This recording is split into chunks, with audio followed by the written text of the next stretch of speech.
Hello friends, welcome to my YouTube channel. और आज की वीडियो में हम पढ़ने वाले हैं हमारे सौर मंडल के बारे में।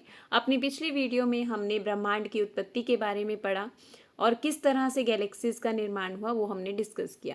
हमारी ब्रह्मांड की उत्पत्ति बिग बैंग थ्योरी के अकॉर्डिंग एक सघन बिंदु से हुई थी जिसे सिंगुलैरिटी का नाम दिया। उस सिंगुलैरिटी में विस्फोट होने से बहुत सी ऊर्जा और द्रव्य का प्रसार हुआ और उससे असंख्य गैलेक्सीज का निर्माण हुआ। और उन्हीं गैलेक्सी में एक गैलेक्सी है हमारी मिल्की वे गैलेक्सी, जिसके अंदर हमारा सूर्य एक तारा है और उस तारे का अपना एक परिवार है। यानी कि सूर्य क्या है, एक तारा है और इसका अपना परिवार है जिसे सौर मंडल कहा जाता है। तो आकाशगंगा या गैलेक्सी से क्या प्रश्न बनते हैं कि आकाशगंगा का आकार कैसा है? इसका आकार सर्पिलाकार है, ठीक है। और दूसरा क्वेश्चन ये बनता है कि हमारी आकाशगंगा का नाम क्या है?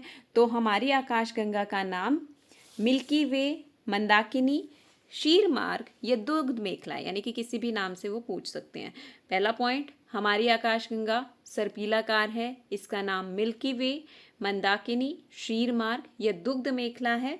और दूसरा क्वेश्चन बनता है कि अब ये गैलेक्सीज जो हैं एक दूसरे से डिस्टेंस पर हैं, तो हमारी जो सबसे नज़दीक की गैलेक्सी है, अगर प्रश्न बनता है कि मिल्की वे की नियरेस्ट गैलेक्सी कौन सी है, तो दैट विल बी एंड्रोमेडा। और इस एंड्रोमेडा गैलेक्सी और मिल्की वे गैलेक्सी के बीच का यदि डिस्टेंस पूछा जाए तो 2.5 मिलियन लाइट ईयर, ठीक है। लाइट ईयर यानी कि प्रकाश वर्ष, 2.5 मिलियन प्रकाश वर्ष की दूरी पर हमारी दूसरी आकाशगंगा है, जिसका नाम मतलब नियरेस्ट जो है हमारी आकाशगंगा, उसका नाम क्या है? एंड्रोमेडा। और हमने बेसिकली क्या डिस्कस करना है? हमारे सौर मंडल को। और सौर मंडल में हमारा स्थित सूर्य वह गैलेक्सी के केंद्र से कितना दूर है, ये प्रश्न बनता है। तो अगर पूछा जाए कि गैलेक्सी में, हमारी मिल्की वे गैलेक्सी में जो सूर्य है या सौर मंडल है वो गैलेक्सी के सेंटर से कितना दूर है, तो right answer will be 26,000 light years, ठीक है। 26,000 लाइट ईयर्स की दूरी पर हमारा सौर मंडल गैलेक्सी के सेंटर से दूर है। और उसके अलावा हम डिस्कस करेंगे अपनी आज की वीडियो में हमारे सूर्य के बारे में कि सूर्य जो है हमारा सेंटर है और इसके आसपास जो प्लैनेट्स चक्कर लगा रहे हैं या क्षुद्र ग्रह या उल्का पिंड जो चक्कर लगा रहे हैं वो सब हमारे सोलर सिस्टम को फॉर्म करते हैं। तो सबसे पहले हम सूर्य के बारे में पढ़ेंगे कि सूर्य की क्या क्या इम्पॉर्टेंट पॉइंट्स हैं जो हमें याद रखने हैं। तो सूर्य क्या है? सूर्य एक तारा है। सूर्य, सबसे पहला प्रश्न बनता है कि सूर्य एक तारा है और इसमें जो ऊर्जा और प्रकाश है वो कहाँ से आता है, ठीक है। पृथ्वी के लिए प्रकाश और गर्मी का स्रोत सूर्य है, तो ये इसका सोर्स है। तो इसमें ये सूर्य प्रकाश और ऊर्जा कहाँ से आ रही है? तो इसमें प्रकाश और ऊर्जा का स्रोत जो है नाभिकीय संलयन की क्रिया है। नाभिकीय संलयन में क्या होता है? हाइड्रोजन और हाइड्रोजन तो मिलकर क्या बनते हैं? हीलियम का निर्माण करते हैं और बहुत सी ऊर्जा निकलती है, ठीक है। तो पृथ्वी के लिए ऊर्जा और प्रकाश का स्रोत क्या रहेगा? सूर्य रहेगा। और सूर्य का यदि तापमान पूछा जाए तो सूर्य के तापमान के लिए 3 पॉइंट्स बनते हैं। सबसे पहले इसकी सतह का तापमान, यानी कि जो इसका ये सतह है इसका तापमान क्या रहेगा? सतह का तापमान रहेगा हमारा 10,000 फ़ारेनहाइट या फिर 6,000 डिग्री सेल्सियस। इसी तरह से सूर्य के ऊपर कुछ स्पॉट्स हैं, ठीक है, कुछ धब्बे हैं, तो उन धब्बों का तापमान अलग होता है। वहाँ का तापमान बहुत ज़्यादा नहीं है, वहाँ पर तापमान रहेगा 1500 डिग्री सेल्सियस। और जैसे ही हम सूर्य के कोर यानी कि केंद्र की तरफ जाएंगे तो तापमान क्या होगा? बढ़ता जाएगा और सूर्य के केंद्र का तापमान हो जाता है 15 मिलियन डिग्री सेल्सियस, ठीक है। तो तीनों क्वेश्चन रिवाइज करते हैं। सूर्य के सतह का तापमान 6,000 डिग्री सेल्सियस, ठीक है। धब्बों का तापमान 1500 डिग्री सेल्सियस और केंद्र का यानी कि सेंटर का तापमान रहेगा 15 million degree Celsius, 15 million degree Celsius रहेगा। और पृथ्वी और सूर्य, क्योंकि हम पृथ्वी के रिलेशन से पढ़ेंगे, तो पृथ्वी और सूर्य के बीच की दूरी रहेगी 149 मिलियन किलोमीटर, ठीक है। पृथ्वी और सूर्य के बीच की दूरी कितनी रहेगी?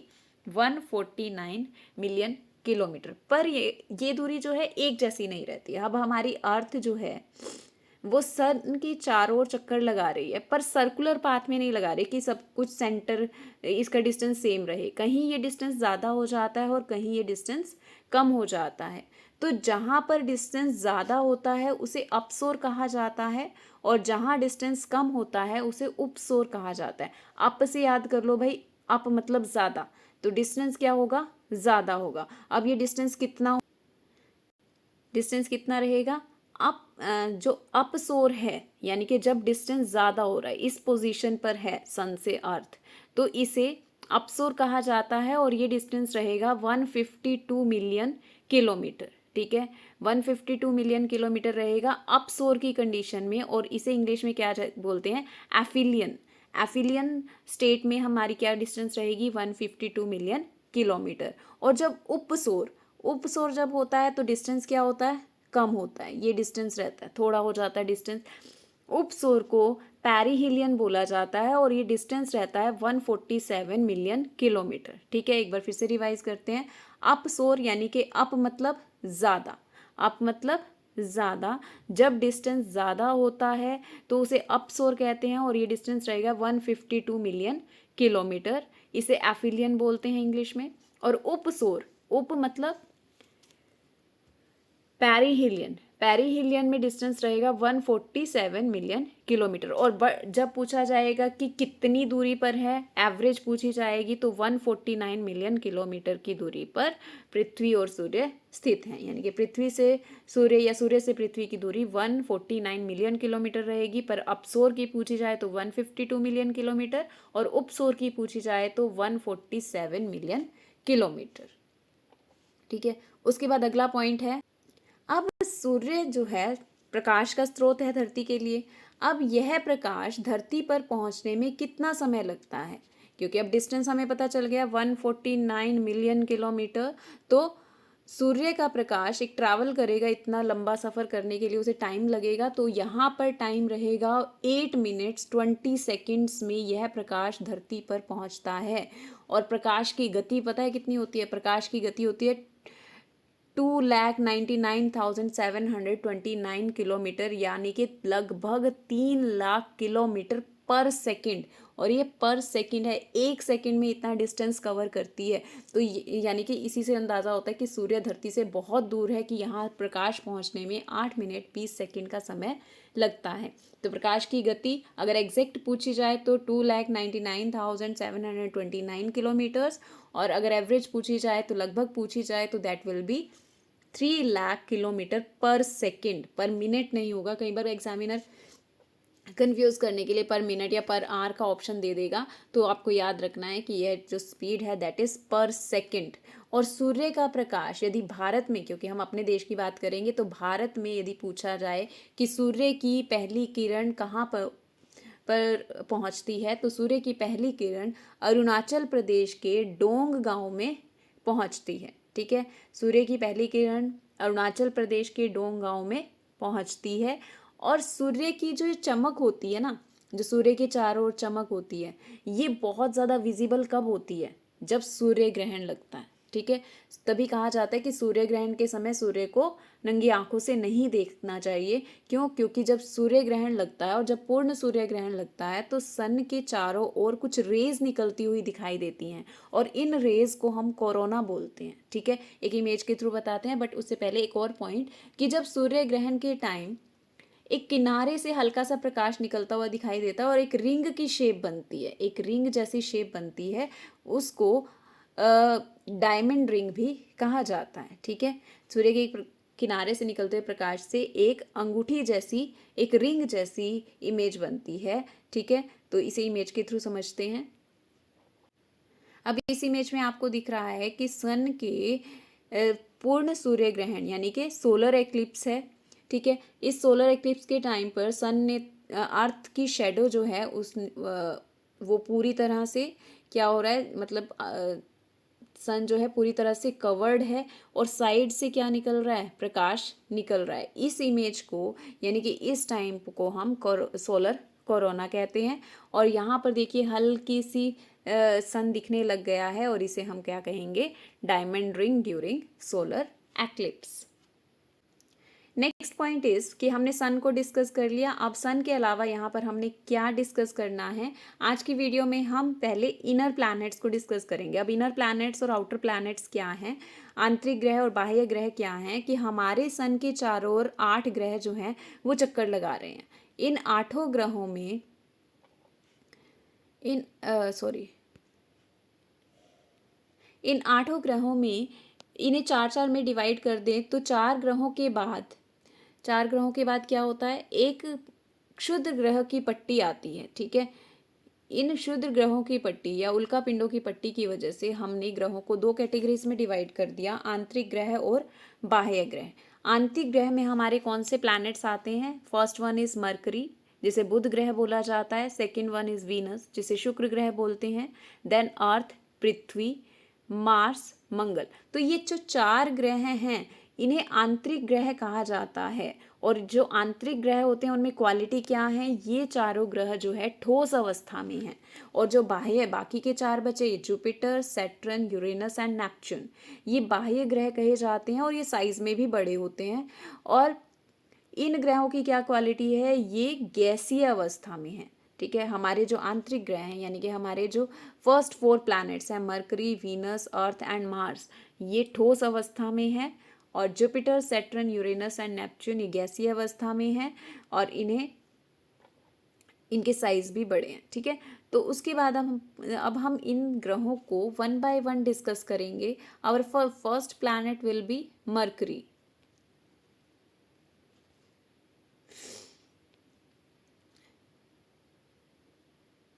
अब मरकरी से रिलेटेड जो पॉइंट्स हैं दे विल बी, बुध ग्रह सूर्य की सबसे निकटतम ग्रह है, सबसे नज़दीक का ग्रह क्या है, हमारा बुध ग्रह। और ये आकार में भी सबसे छोटा है। अगर साइज की बात की जाए तो इसका व्यास रहेगा that will be 4600 kilometre, 4600 kilometre इसका व्यास रहेगा। यानी कि आकार में पूछा जाए तो सबसे छोटा हमारा बुध ग्रह रहेगा। यहाँ के तापमान में बहुत अधिक अंतर पाया जाता है। दिन में तो यहाँ पर अत्यधिक गर्मी होती है, बहुत ज़्यादा गर्मी होती है। और रात के टाइम क्या होता है, ये बिल्कुल ही क्या हो जाता है, बर्फीला हो जाता है। दिन के टाइम अत्यधिक गर्मी और रात के टाइम क्या हो जाता है, ठंडा हो जाता है। इतना ठंडा हो जाता है कि बहुत बर्फीला हो जाता है। तो टेम्परेचर कितना रहता है रात के टाइम, ये -173 से लेकर -173 डिग्री सेल्सियस तक हो जाता है। और दिन के टाइम इसका टेम्परेचर जो है 427 डिग्री सेल्सियस तक भी पहुंच जाता है। तो दिन में तापमान बहुत ज़्यादा गर्म और रात को तापमान बहुत ठंडा बर्फीला हो जाता है। अब इसका रेवोल्यूशन पीरियड, रेवोल्यूशन और रोटेशन में क्या डिफरेंस है, हर प्लैनेट जो है वो सन के चारों ओर घूम रहा है। ठीक है, और वो अपनी धुरी पर भी घूम रहा है। ठीक है, एक मतलब प्लैनेट मूव करते हुए क्या कर रहे हैं, सन के चारों ओर चक्कर लगा रहे हैं। जो चक्कर वो सन के चारों ओर लगा रहे हैं उसको बोला जाता है रेवोल्यूशन पीरियड या परिक्रमण काल।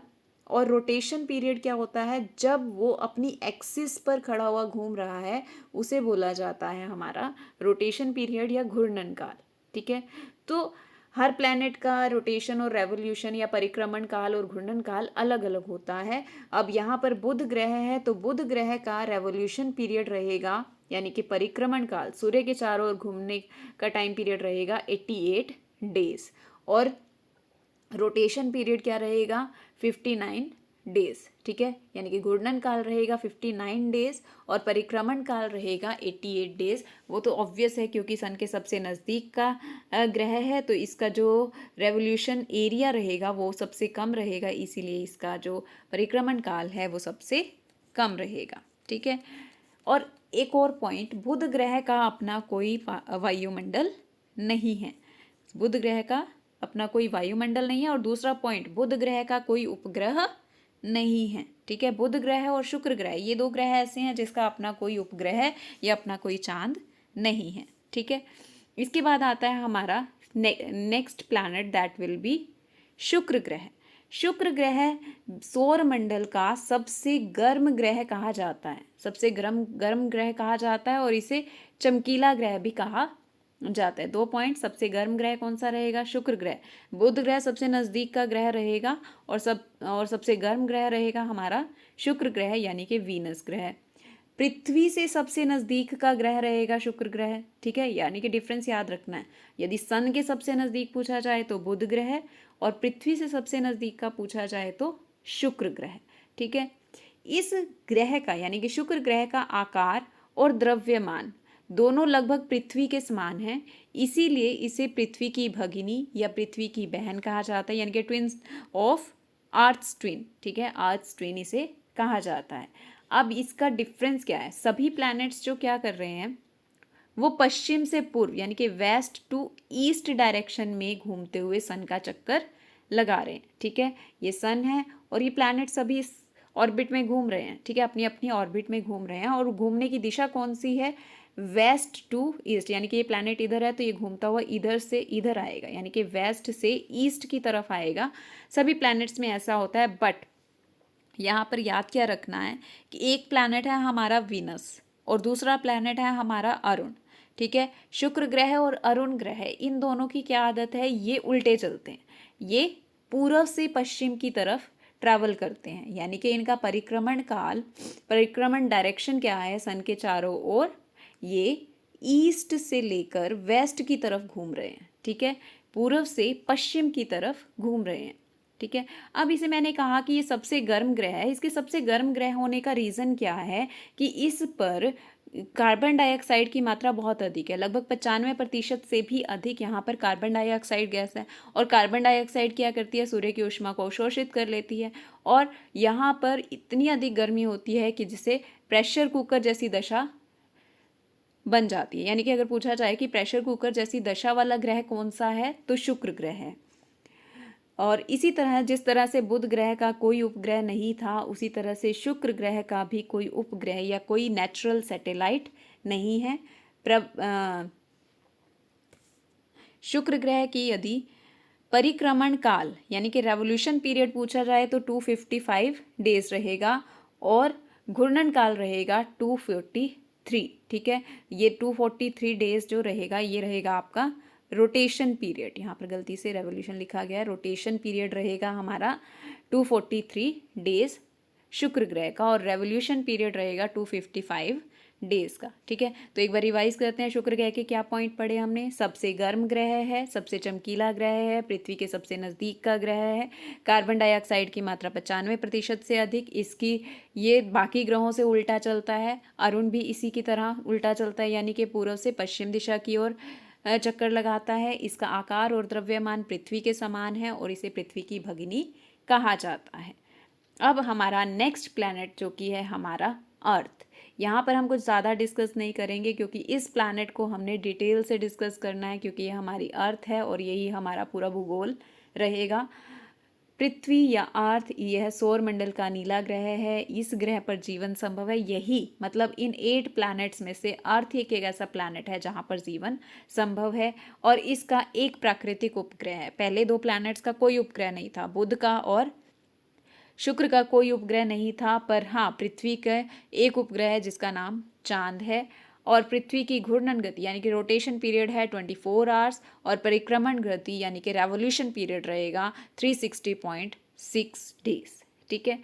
नेक्स्ट आ गया हमारा मंगल ग्रह, यानी कि हमारे जो 4 इनर प्लैनेट्स हैं उनमें से लास्ट वन है सवर मंगल ग्रह या मार्स, ठीक है। इसे लाल ग्रह कहा जाता है, ठीक है। You can see in the picture red red सा दिख रहा है, तो इसे लाल ग्रह कहा जाता है। और लाल ग्रह क्यों, इसका लाल रंग किस वजह से है? इसके लाल रंग होने की वजह इस पर उपस्थित आयरन ऑक्साइड की मात्रा में अधिकता है। इसमें आयरन ऑक्साइड बहुत अधिक मात्रा में है। यहाँ पर दिन और रात पृथ्वी के समान 24 घंटे के होते हैं। जैसे पृथ्वी पर 24 घंटे के होते हैं, उसी तरह से यहाँ पर भी 24 घंटे के दिन और रात होते हैं। और यह जैसे अर्थ अपनी 23.5 डिग्री पर झुकी हुई है, इसी तरह से ये भी जो है 25 डिग्री के एंगल पर झुका हुआ है, अपनी एक्सिस पर, अपने अक्ष पर। इसके 2 प्राकृतिक उपग्रह हैं, एक है डिमोस और फोबोस, ठीक है। डिमोस और फोबोस इसके 2 प्राकृतिक उपग्रह हैं, ठीक है। और ये यही एक ऐसा प्लैनेट है जहाँ पर वैज्ञानिक क्या समझते हैं कि यहाँ पर लाइफ की पॉसिबिलिटी हो सकती है, क्योंकि पहले जो दो प्लैनेट हैं वो तो सन के बहुत नज़दीक हो गए, वहाँ पर गर्मी बहुत ज़्यादा है। और दूसरा, उसके बाद पृथ्वी आता है, पृथ्वी पर जीवन संभव है। उसके बाद मंगल ग्रह आता है, तो मंगल ग्रह की कुछ कंडीशन पृथ्वी की जैसी हो सकती हैं, इसीलिए इसको क्या कहा गया है कि हाँ, यहाँ पर लाइफ पॉसिबल हो सकती है। इसके बाद यानी कि इस प्लैनेट के बाद एक शुद्ध ग्रह की पट्टी आती है, ठीक है। मंगल, क्वेश्चन बनता है कि मंगल और बृहस्पति के बीच यानी कि शुद्ध ग्रह की पट्टी कहाँ पर होती है, तो मंगल और बृहस्पति के बीच शुद्ध ग्रह की पट्टी होती है, जिसमें उल्का, उल्का पिंड, धूमकेतु, ये सब इसमें होते हैं, ठीक है। तो this was all about inner planets of our solar system. In our next video we will discuss outer planets. Thank you. Have a nice day.